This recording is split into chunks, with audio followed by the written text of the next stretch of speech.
All right, we are live. Yeah. So anyway, we were talking about the evolution of yourself and what's necessary to enter into new stages of manhood. Because you kind of go from an adolescence, a young boy, into becoming like a self-sufficient man, and then you get to that next stage, which is like you have to be the leader of a family, and then eventually a leader of a community, then maybe a leader of a world leader, and the stages keep going. But if you want to hit a certain level as a man, you kind of have to take on more responsibility for more people. You have to be responsible for other people. That's right. And you have to do it selflessly, Mm, not selfishly, but selflessly. mm, Um, Another part of it is learning how to depend on people. Um, in my opinion, 90+% of the Western world has a warped idea of what a man is. They think that a man is a super trick who um, doesn't need anybody. He's a lone wolf, and he's just in. Of course, you have those times during manhood where it's best to be uh, closer to yourself. However, the majority of your manhood, is shaped off the rest of the world. It's the relationship that you have with the rest of the world, with women and with children. That's what makes you a man.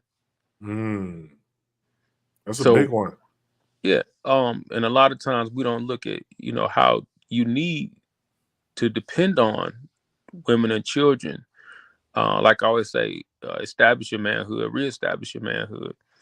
Well, the best way to reestablish your manhood is through women and children. It's Mm, your job to establish it. But the second, when you see a man who never has any women or children or the community that comes to his aid, then you're seeing a fragile or fractured manhood, mm. because they should be able to, regurgitate and help you um, stay solid with your manhood. If you don't have that, something's going on.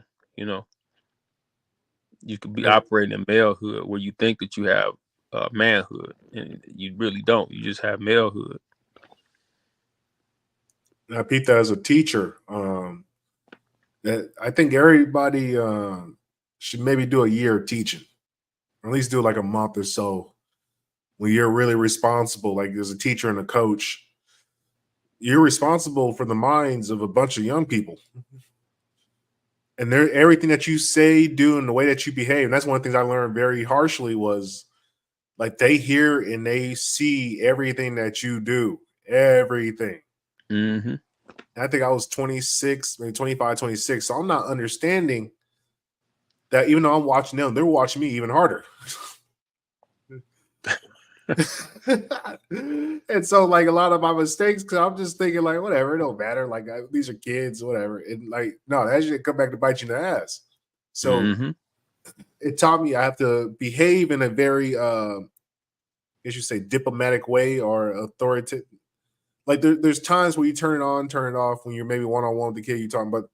When you're amongst a group, you cannot be you have to reframe yourself from going into your childish ways.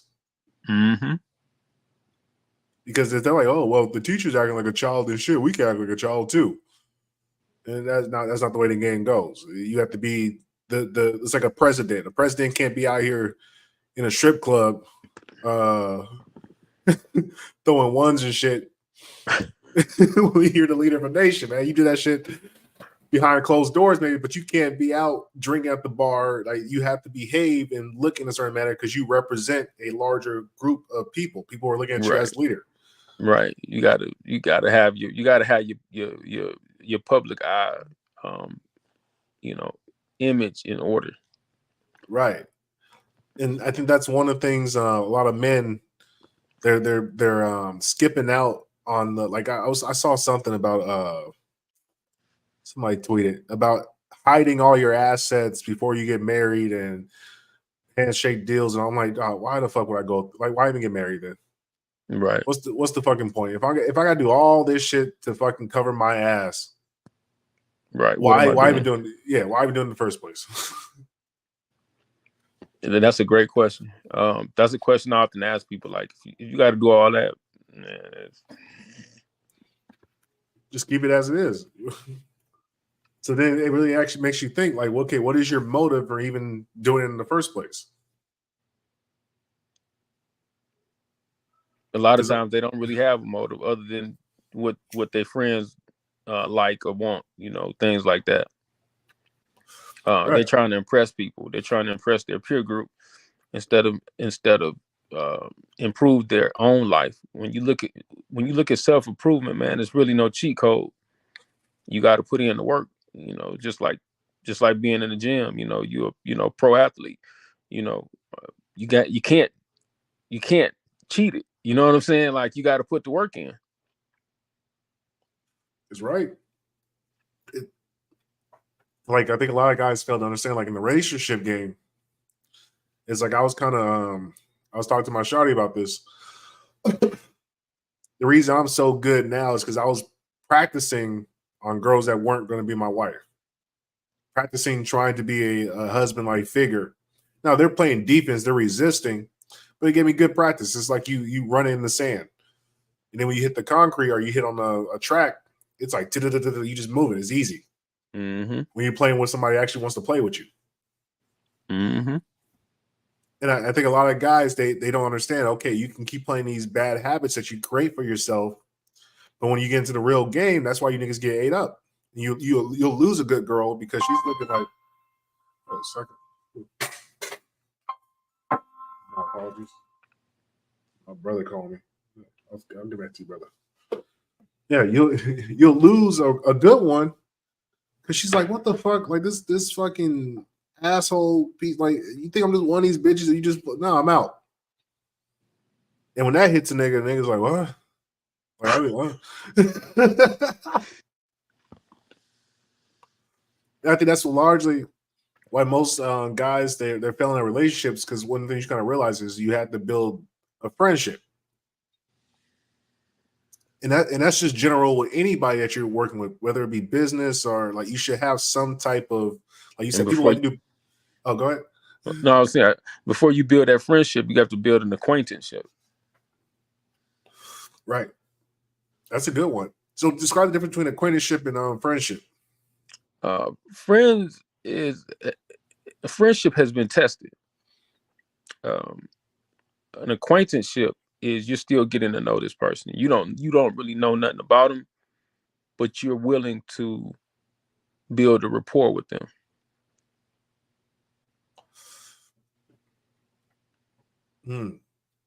That makes sense. People do business with people they like. Right. That's what I'm starting to learn too. Like, as I'm playing this business game, it's like I love coming back to people who treat me well. Like, one of the greatest things when people don't even ask me, like, what's the quote? It's like, all right, what's the damage? I'm like, damn, I appreciate you. They don't ask no questions. Like, all right, here you go. Hey, he's like, dude, you did a great job. Thank you for just showing up and doing it. Like, just appreciative that you showed up and did what you said you're gonna do. Mm-hmm. And you start to see the different the different mind frames of people who are successful in life and people who aren't. People who are successful know, hey, look, it costs what it fucking costs. I'm not going to call you over if I got to bargain and negotiate with you. Right. And that's one of the things. Yeah, it's the same thing with a relationship, like your sexual counterpart. It's like, I'm not even asking what it costs. It's like, look, I'm already putting the front work in. Let's just get it done. You can't play like make this go like a scare relationship can't be a good relationship. Say like scare money don't make no money.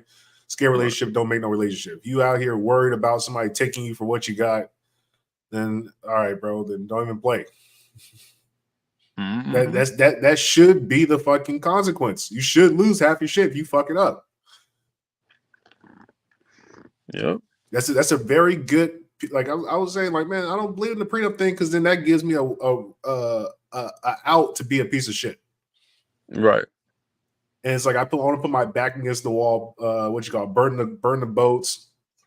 Look, if I know the consequences of me not behaving the way I said I was going to behave prior to the vows, yeah, why should you be stuck in this relationship? That's some bullshit. Mm-hmm. And like, if you think about like in a business partnership, if you and a homie went into business together and you did some shicey shit and they decide to leave, they should get their equity of the relationship, of the business partnership. No man would ever go into a business relationship where he won't get shit if the other person does some fucked up thing that fucks them over. Yep. That's the way I look at it. So be ethical. and That's a choose good way wisely. to look at it. Yeah, choose wisely. Choose wisely. It's funny, man.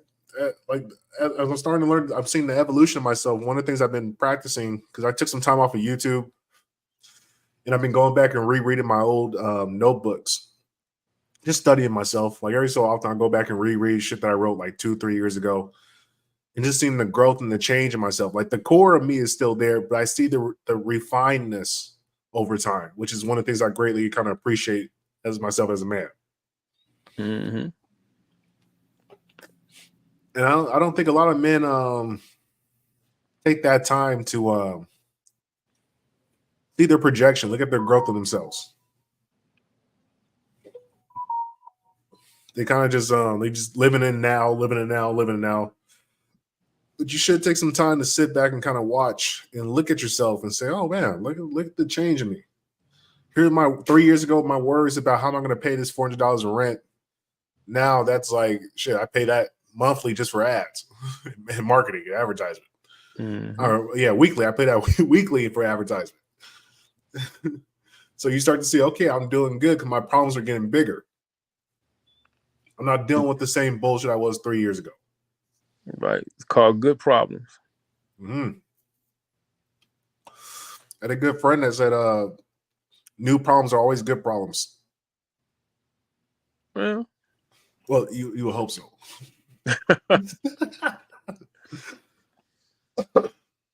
So yeah, like if you were to say, like, how many stages have you seen of yourself as you begin to have you age? Yeah, so many iterations, right? Man, I don't know. Shit, man, that's like, man, having 100 different people, man, in one body, man. You know, because you transition faster than you think, and when life hits you, it doesn't give you a break. Right. Life doesn't take any breaks. We take breaks. We have to say, hold on, wait a minute, let me get my breath. Hold on, let me, slow it down. That's man. But life and time, it waits for no one. This is true. Life and time waits for no one. I was just thinking, it was just 2023. Mm-hmm. And now you basically at the April is now. You know what I'm saying? Yep. So you already 4 months in. You already a quarter in of a new year. I think about myself. Oh, go ahead, brother. I don't even know. And when you look up, this year will be over with. And people be like, where'd the time go? How did we? It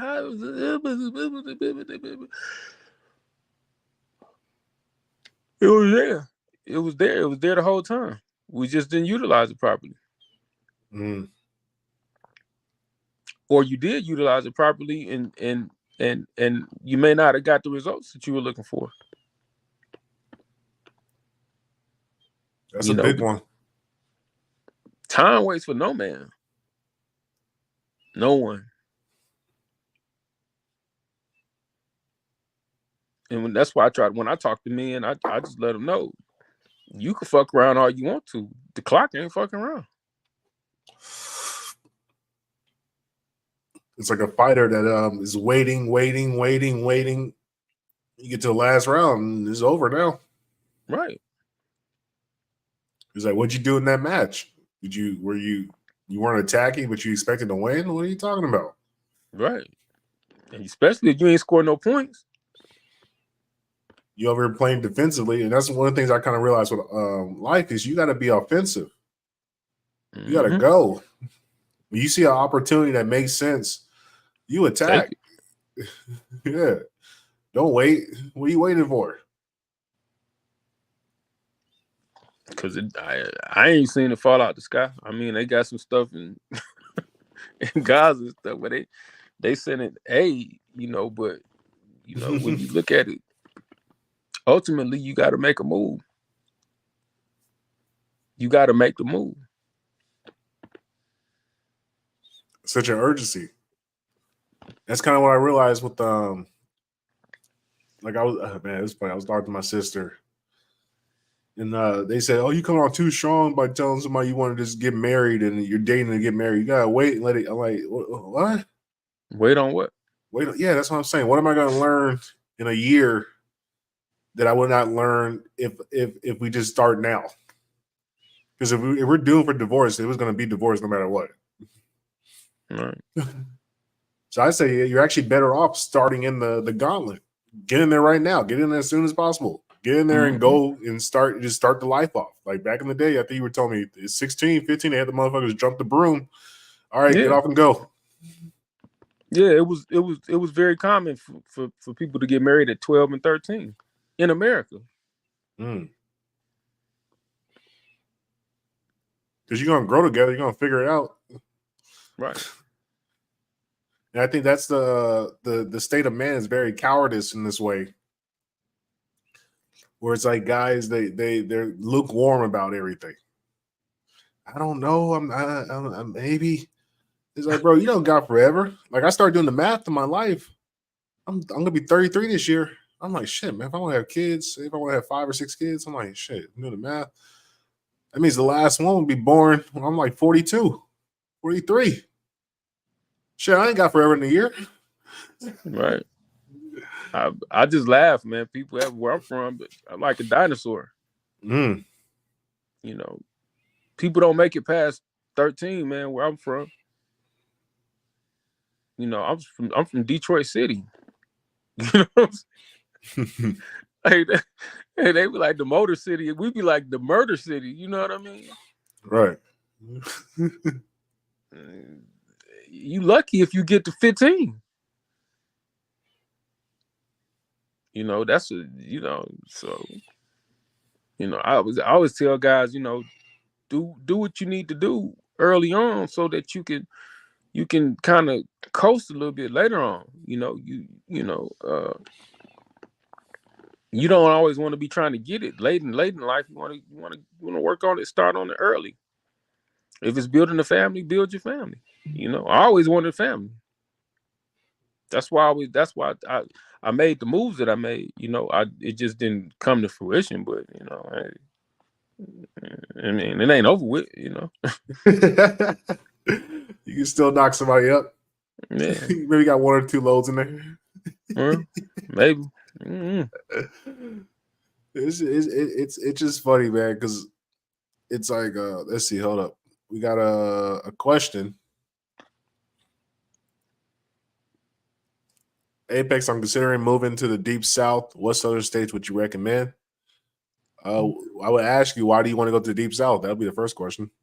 What about the Deep South? Yeah. And then where are you moving from? There's a lot of pre-questions you would try to figure out before you get to that. I would ask him, is he black or does he consider himself black or white? In America, because you say the Deep South, you dealing with racism now. Right. I mean, hey, brother, reach out, book a consultation. I'll see if I can walk you through, see if you can figure out the questions for yourself. A lot of times, I don't like to give advice, but I rather ask you questions to kind of help you discover it on your own. That's one of the things you kind of learn as these motherfucking gnats. Where the fuck are they coming from? Yeah. But it's like, I always look at like just moving or anything like that. Like, and one of the things, this has always been my principle is life. As soon as I realize a situation is not conducive to the future, I get the fuck out. It might not be the perfect timing, might not be let's see, get this camera. Yeah. It might not be the perfect timing, might not be most ideal. But what I found, the best success I have in life is when, as soon as I realize the situation is not going as I think I like for the future, I just make the move. And then usually some new opportunity presents itself in that way. And that's basically kind of how I've navigated life. I got some stories. Jesus Christ. I got stories of me just fucking nuking shit and getting the fuck out. Yeah. Yeah. Yeah. I'm just listening to him. I my only thing I would say is you want to go somewhere where it's progressive. And the South has been pretty regressive overall in terms of slavery, reparations, international politics. The South has really been on a slow turn ever since they lost the Civil War. I think Austin might be the only bastion of progression in the South. If I can think of it. Yeah, I kind of got lucky out here. I didn't realize it at the time, but yeah, this place is it's pretty friendly to pretty much to all people for the most part. There's probably some areas that might be a little bit podunk, but from what I've discovered from just my interactions with human beings out here, everybody for the most part is pretty kind, pretty nice. They treat you decent. I want to leave Utah, man. Think about Nashville. Yeah, I want to leave Utah. Yeah, I would get the fuck out of Utah too, probably. Be honest, Utah ain't as bad as Utah is not as bad as the South. Now you got the Mormons control a lot of Utah, but when you start talking about the South, you're talking about a lot of rednecks, and racist bigots that are determined to see themselves on top and everybody else on the bottom. Mm-hmm. You got a point. I haven't been to Mississippi or Louisiana or any of those other deep South places, so I'll take your word for it. Yeah, Mississippi is man. It's well, that's why it's Mississippi, man. Yeah, there's not much going on. It's not conducive to productivity. Right. It's 2024, and they still want a biracial court system where white people go to one court and black people go to another court. I'm like, what kind of retarded shit is that? Oh, that's funny, man. I didn't know that. Yeah. They just passed a law in Jackson, because Jackson is the capital and it's 90% black. But they just passed a law where black cops cannot pull over white people on a traffic stop. Man, this is 2024. That's incredible. And you would think it would be a little bit different just because the internet, or maybe it's like the last grasp of the boomers. I don't know, or that should just keep propagating to the kids because everybody kind of slow. Some places they mind. It's like it's like being in a time warp. It's like being in the 60s and the 70s. Got a point. You made me rethink my drive. I was gonna make a drive to pick up my shawty. I might just fucking fly because I think I got to go through a couple of those states that you don't want to be caught through. Yeah, Alabama's still like that. A lot of places in Alabama is horrible like that. That's incredible. That's fucking incredible. Mm-hmm. And it's like humanity, man. Yeah, that's another thing. You start to realize with a lot of human beings, they don't evolve. Evolution is one of the things you kind of learn about a organism or just niches or whatever environment is, a lot of organisms, they end up being relics of the past because the environment never changes. Yep.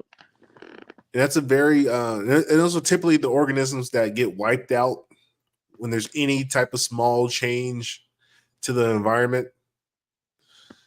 And I noticed that with a lot of human beings, where like a lot of human beings, they never adapted just to like the new age of life. So you see this like in like it's in business, you see in you see in relationships today.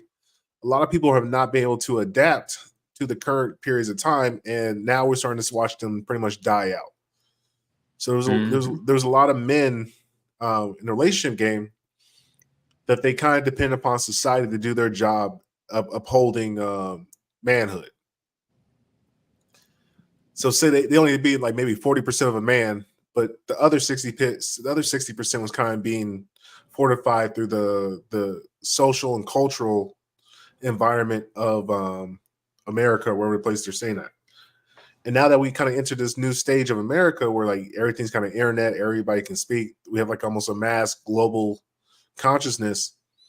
You have to be more of a man, I would say, to be able to basically keep your relationship functioning. So like if the threshold back in the day used to be like 30 or 40, now it's like 70 or 80. Yeah. And so what you're starting to see is a lot of dudes, they don't know how to function no more. They're just getting killed by their girls. The girls are eating up their fucking. My brother he had me laughing. He said a lot of girls are running RPO, which is a run pass option on niggas in defense. Well, let me speak to that. Let me speak now that we added that in. I understand why, and it's for a good reason. And I don't want to seem like I'm bashing any man. In the Western world, girls have been trained to be men, and men have been trained to be females. When you look at the working capital that's put inside of a woman's hand in America, in the Western world, it's unfathomable to think that a man her age or in her peer group is going to be able to compete with her. Mm-hmm. Because when most guys don't get their first car until they mid-20s. Most girls, they get their first car when they 14, 15, 16. Yep. I was on a So bicycle at 25. What you doing, you're retarding the men. You're stagnating their progress. And then you're expecting them to be able to compete when this female has support. She has a support network. And so what happens is when you're forced to compete with someone who has a support group and you don't have a support group as a man, I ain't got no support group. Mm-hmm. My support group was peanut butter and jelly sandwiches, man, and ramen noodles, man.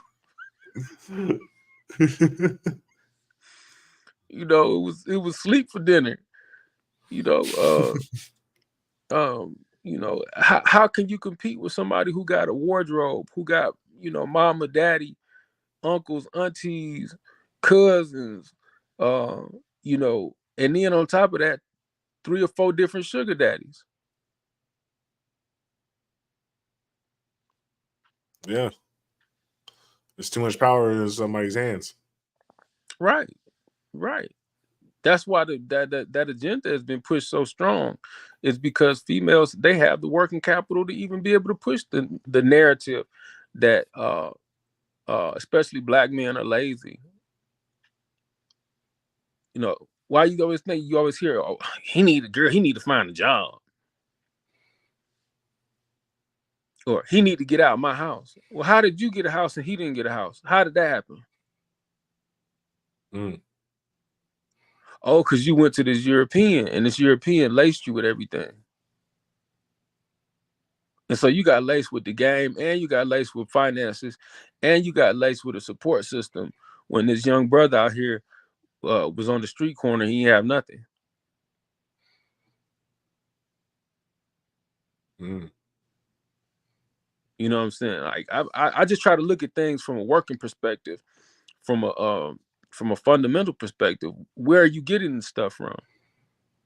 If you don't look at where you're getting things from, you'll never look at how things have gotten how they've gotten. You know, you never look at the condition. And so when we look at the condition, it's no wonder why Asiatic females, man, they want to lord their wealth over the males, because that's been an agenda, has been to, you know, empower the females so that we can control the entire population. Mm. That's why I share with every Asiatic black man: working capital, working capital, working capital, get wealth. If you don't do anything else, learn how to get and manage wealth. That's the only way you'll take back your household. That's the only way you'll be the head of anything, is you have to learn to manage wealth properly. I mean, Kevin Samuels speaking about this. Every other nationalities besides the Asiatic man competes in resources and power. Right. And most black people, it's sad to say, they compete in dick size, how well they fucking, and how much game they got. Right. Which doesn't, you know, it really is irrelevant. You know, it's irrelevant. It's like playing Street Fighter 2 and you worry about fighting Captain Guile. He ain't even fucking boss. You know what I'm saying? Right. Tell me how you beat Guile ass. Man, Guile ain't the man. You got to worry about fighting Bison. You know what I'm saying? Right. And as you know, as Asiatic black men, we do that a lot. We do that often, man. We worry about the wrong shit. You be focused on, you know, majoring on the minor things. That's a sad case, because one of the things I'm starting to see in the field, especially if you got some, I've been trying to preach this to the brothers, skilled labor. If you got the ability to use your hands, there is nobody competing with you. You are by yourself. It's really just how fast can you get your name out there? That's really the only game you're playing in, because the market is so empty, so barren. And this is really just men across the board. But the field is so barren that literally, if you can go outside, walk door to door, leave out a flyer, you can run a whole neighborhood and have business for the rest of the year, and never have to leave a mile from within your house. It's fucking incredible. Yeah. But you can't get, I don't know, for some reason you can't get well, most males, but you especially can't get the black male to use his hands and go do some work. It's incredible. It really is. It's a fascinating phenomenon. Well, you're right, but I want to add to that. Mm-hmm. It's like that because we have had the dream of being the best entertainer implanted in us for so many generations. Mm-hmm. Like for black males, it's sports and entertainment. Sports and entertainment. Mm-hmm. It's quite amazing. Which are long shots. Super long shots. And Even when if it you do doesn't make it. work, or if it doesn't work, then you're stuck in no man's land. And no skill set. You know, because I've traveled. I've been through the major black cities, man. Everybody wants to be the next hot rapper.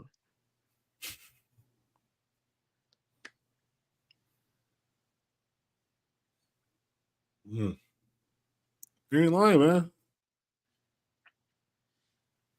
man. I don't understand. It's such a confusing like endeavor. There's so many other options out there, and like, man, you could be the handyman that's a rapper. You make more money just selling handyman raps. Right. You go to people's houses and put some curtains up and be rapping. They'll pay you extra, give you a tip for entertaining them. Something. It's like there's a old quote. I think Chael Sonnen said it. If you're in a room full of fighters, it pays to be the guy who talks well on the microphone. Yeah, if you're in a room full of nerds, it pays to be the guy who can it pays to be the guy who can beat somebody up. So you don't have to be the best within the field, but have that other unique quirk that makes you stand out within the field. Mm-hmm. But it's like we can't get.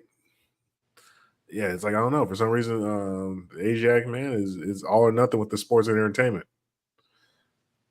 You got guys in 27, 28 playing like arena league football. I'm just like, why? Bro, it's time to hang it up. You're not getting that shot to the league. Don't tell them that. Yeah, you're a hater now. Right.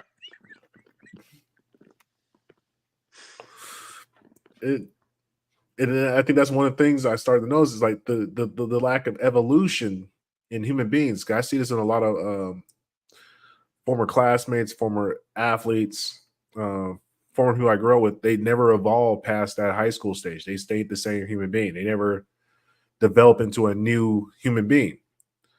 They're still a relic of the past. Mm-hmm. And one of the things that always stuck out to me, I met a running back that I looked up to, Corey Dillon. I saw him on the street at a beach. He's played for the Bengals? Yeah, Bengals and the Patriots, yeah. Yeah. And I saw him, he looked down bad. I'm looking, I'm like, yo, you're Corey Dillon, bro. Like, you're the man. And he was like, you just look fucked up. And that shit was shocking to me. I'm like, bro, this guy was a Super Bowl champ, made some good dollars just out here on the street like a regular Joe looking fucked up. I said, you know what? Maybe football might not be a good long-term plan. Let me use this college degree for something more than just playing ball and getting girls. Mm-hmm. Let me actually go further my ability to think. And that was like a life-changing moment for me. Mm. And I think a lot of guys they never venture out past the realm of what they're comfortable with. And I think that's the best way to learn how to evolve is to be forced to adapt in a new circumstance, new selective pressures. But that requires you to disregard fear, I guess you would say. Mm-hmm.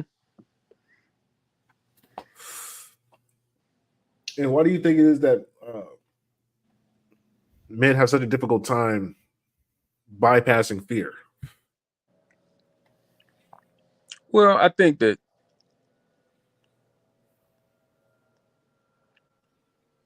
it's not just bypassing the fear itself, it's your level of comfort with the fear.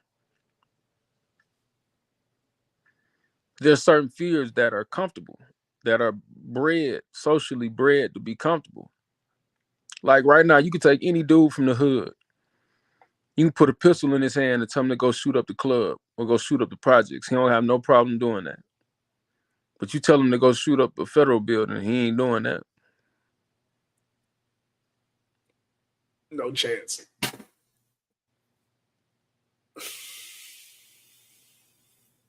It's kind of like the same thing with marriage and like relationships. Guys are so fearful of being locked in with a woman for so long, not realizing like you're actually costing yourself more in the long run by just going through and dating random chicks. You're actually subjecting yourself to way more danger as opposed to just doing one that you're going to grow and learn with. Mm-hmm. And I think a lot of the times it's just the frame that your mindset. The longer you can project out and kind of see things, the less fear you have because you have longer to correct the course, as opposed to like say for example, like analogy is you're sailing the ship. If you know you're going to run into some if you run into some treacherous water, some icebergs 100 miles away, it's kind of easier to get off course. But if you 2 miles out, it's like I didn't chart it. So the further you can chart your life out, the less fear you have because you know you can correct course, you can fix things. Mm-hmm. and a lot of it's social programming. Mm-hmm. A lot of black communities, that's how they train their boys. Throw them football, throw them football, throw them football, throw them football, throw them football. You know, it's like Boys in the Hood with Ricky. Mm-hmm. You know, everything was riding on Ricky playing football. And he got shot.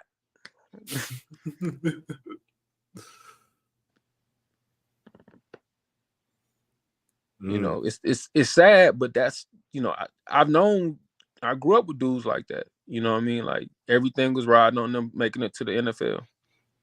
And some of them, then they didn't make it. It's like you see some of the small success stories, the guys who do make it, you're like, oh, I can be one of them. Mm-hmm. Not realizing that there's a multitude of motherfuckers who were probably just as good, if not better, that didn't make it. Mm-hmm. But it's like it's odd that like I think maybe that's just specific to the Asiatic community that we tend to highlight the outliers instead of looking at the probability of the situations. Right. Because I don't see that in many other communities. Most communities, they kind of take the safer long bet. Maybe that's subject to poverty. I don't know. Maybe because poverty, you're like, I got to get out, and this is the quickest way to get out. If I can become a rapper or a dope boy or an athlete, as opposed to if you have some wealth behind you, you have a safe and comfortable home. You can afford to kind of chill back and lay out the land and make a longer project, or you can afford to look on a longer scale because once again, money is only time. So the more money you got, the more time you pretty much buy yourself. That's it. Mm-hmm. And I think that was probably since becoming a business owner, understanding the value of my time. I think that was the greatest evolution in me in this past couple of months, if not a year or so. Is that like once you make your first dollar and you realize I can make my dollar anytime I want to make it as long as I keep putting out, like you start to acquire, okay, there's things that are more valuable than the dollar. Like you can make your rent in a day and you got the other 29 days to kind of just figure things out. You get a chance to think, which I don't think a lot of AGI people get a chance to do because in the rat race. Yeah. It's called living hand to mouth.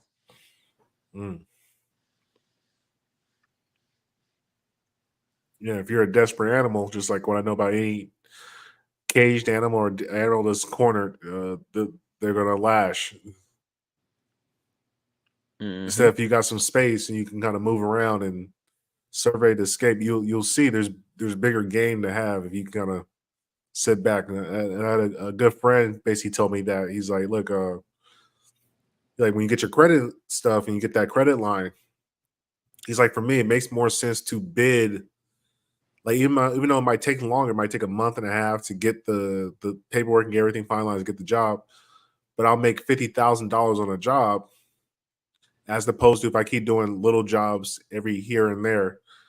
My time is more valuable spent bidding on bigger game. Mm-hmm. And I was like, oh, that makes a lot more sense. Now I'm not as old as him. He's 39. I'm 33, but he's a little bit more seasoned in the game.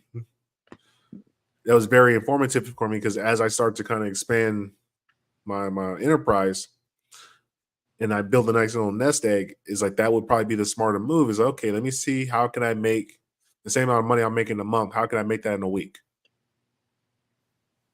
You gotta bid bigger jobs. Mm-hmm. You gotta find better leverage points. In which, like I always said, comes back to working capital. Mm-hmm. Because when the capital is right, then you can delegate better and say, okay, well, now it's time to hire a professional bidder.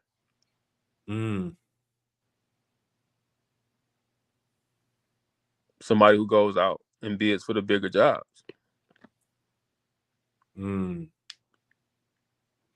didn't think about that one. Mm-hmm. Because you start, it's like you gotta think very strategical, and I think, like, once again, that's the change, the evolution of a man. It's like as you get older, you start to realize I don't need to be everything. Right. And that's when you kind of understand, like, okay, I understand the purpose of having a wife. I understand the purpose of having kids. I understand the purpose of employees, different roles of the employees, because I need people to be an extension of me. So I can just kind of sit back as a head coach, or not even like a head coach. You're more so looking more like as a general manager or an owner, where I'm looking at the decade projection instead of the season. And beforehand, even before the season, I was looking at the weekly games, and then when you look at a play, they're looking at the play. And so you got to kind of work yourself through the system and realize, okay, I'll move on to like the general manager. My girl eventually becomes like the quarterback, like the head coach. My employees become different players, the receivers, the running back, the old lineman, blah, blah, blah, so forth.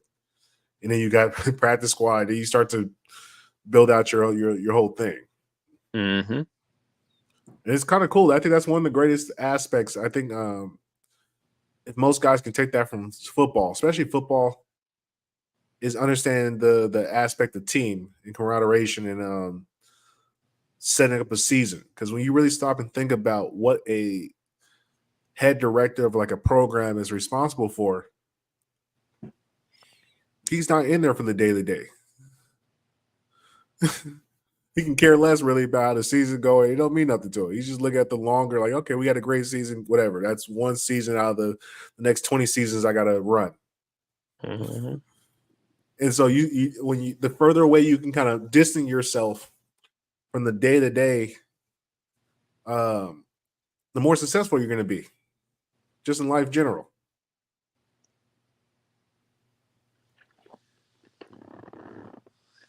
And I think that's like the great evolution of man. That's how you become, like, I guess you would say, a king or a general. Is that you got to be able to zoom out from that third person, even though you're just a man, you're just a human being. But your accumulated experience over time, it allows you to kind of sit back and understand not every battle needs to be won. Mm-hmm. I don't need to do every job. Let me start putting some trust in people. They can just do shit 60% of what I'm capable of. I'm happy with that. You can play the numbers a little bit easier. Because what they're really doing is they're buying you a lot of time. Mm. You know, that's a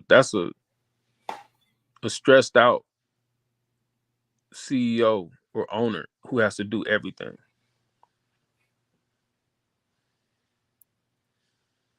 You ain't lying. I started identifying this by myself, and I was kind of explaining this to my lady. Like, you're valuable because I'm seeing the projection of my future, and yeah, I can do all these jobs now while I'm still operating, but I'm starting to see, okay, I'm missing appointments. I can't get back to certain people. I'm double tracking on different drives. Like, I'm starting to see, okay, there's resistance coming now as the business is growing. I can't do everything. Mm-hmm. And you don't even realize, like, you just being around, around, and me teaching you, me helping you, whatever the hell, that allows me to be way more productive. And in response, your life is way easier. So it's a beautiful deal for both of us. But it's like you said, you have to do it not out of selfishness, but out of selflessness.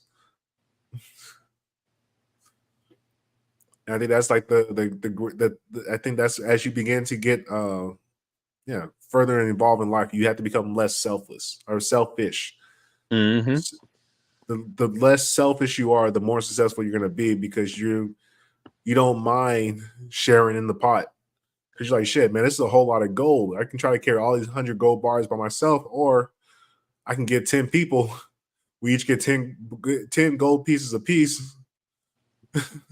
And we And could all have a better life. One thing I learned about being a boss, running a business, is the joy of paying people. I would get excited when I would be able to pay my employees on payday. Mm-hmm. because one thing it said about the business is running properly, and it also said that I want to see someone else enjoy life. And I would say that to everybody that's a boss or runs their own company. If you don't enjoy seeing people get paid, you probably ain't gonna make a good boss. Yeah, if you shysting people, you asking for more trouble long run. Mm-hmm. Because it's just they're gonna keep leaving. They're gonna be disgruntled. They're not gonna want to do the job.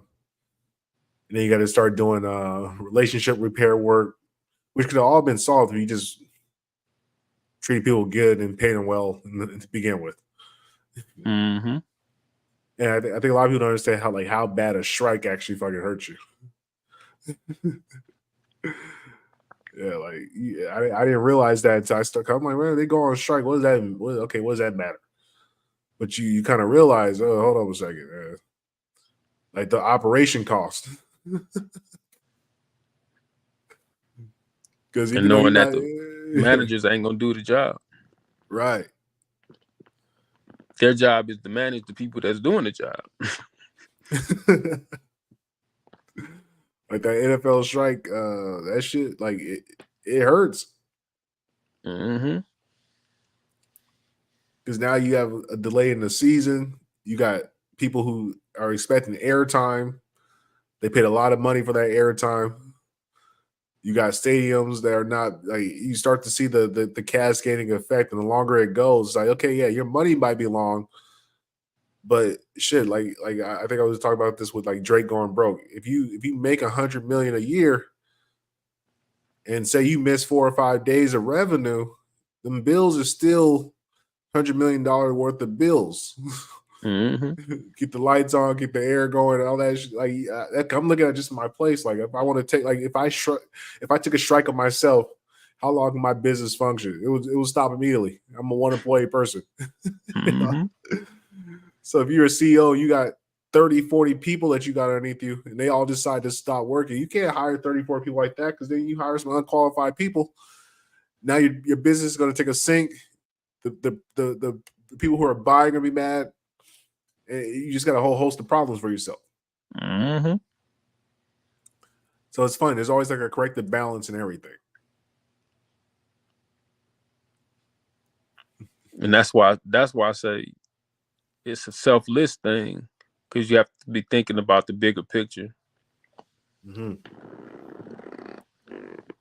Like Henry Ford was like that. A very is it magnificent or whatever the kind of boss.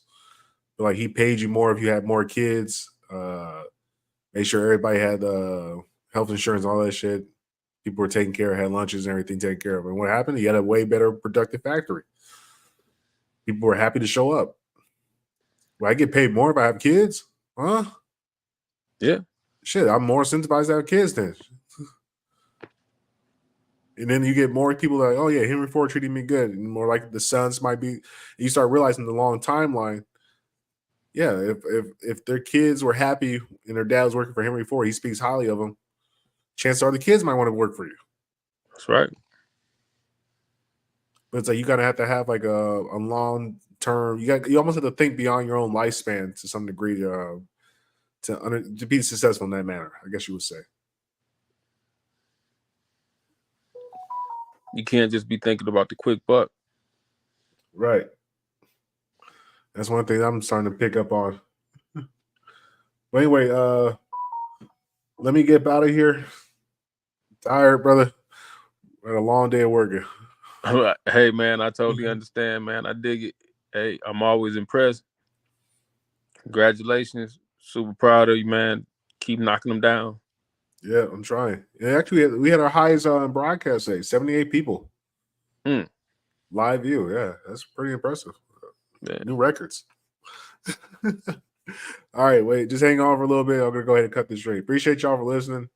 Talk soon.